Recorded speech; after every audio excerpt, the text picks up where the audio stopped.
করছে। তুইও বলে দে তুই কোথায় যাচ্ছিস। প্রেম পুকুর সামথিং লাইক দ্যাট। বিনু বাবু আমার ফাংশনেই যাচ্ছেন নাকি?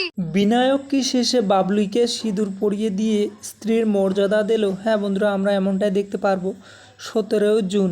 তো বন্ধুরা, তার আগে ভিডিওটিতে লাইক দিয়ে পুরো ভিডিওটি দেখতে থাকো। বন্ধুরা, গল্পের শুরুতে আমরা এমনটাই দেখতে পারবো যে বিনায়কের মেয়ে খুব অসুস্থ হয়ে পড়ে।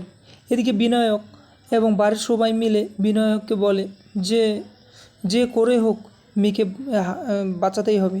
এরপরে এই কথা শুনে হাসপাতালে অ্যাডমিশন করায় বিনায়কের সেই ছোট্ট মেয়েটাকে।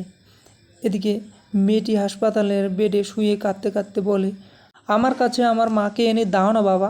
এই কথা শুনে হসপিটালে ডাক্তার বলে দেয় বিনায়ককে যে আপনার মেয়েকে বাঁচাতে হলে ওকে মা এনে দিতে হবে, ওকে মা এনে দিন।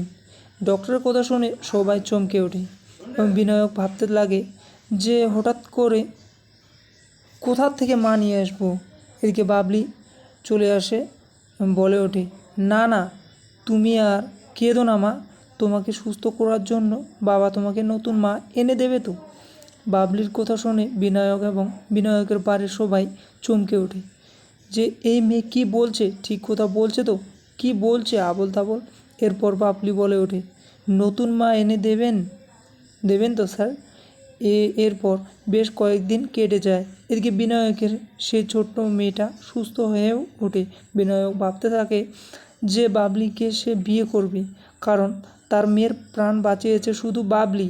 এরপর বিনায়ক বাবলিকে বিয়ে করতে চায়, তখন বাইরে একজন বলে ওঠে, পাত্রী আমি ঠিক করব। এই মুখ মিস্টার চট্টরাজ কোনোদিন ভালোবাসবে না। বিনায়কের বাবা বলে, বাড়ির আয়া কখনো বাড়ির বউ হতে পারে না। বিনায়কের মা বলে ওঠে, তাও আবার এই মুখ নিয়ে। বিনায়ক হুট করে বলে দেয়, সেই তো ভালো, সেই আমার স্ত্রী। তো বন্ধুরা, তোমাদের কেমন লাগবে তো প্লিজ কমেন্ট করে জানিয়ে দেবে। ধন্যবাদ বন্ধুরা, দেখা হচ্ছে অন্য কোনো আরেকটা এপিসোডে। তার জন্য সবাই সুস্থ থাকবেন এবং ভালো থাকবেন। টাটা।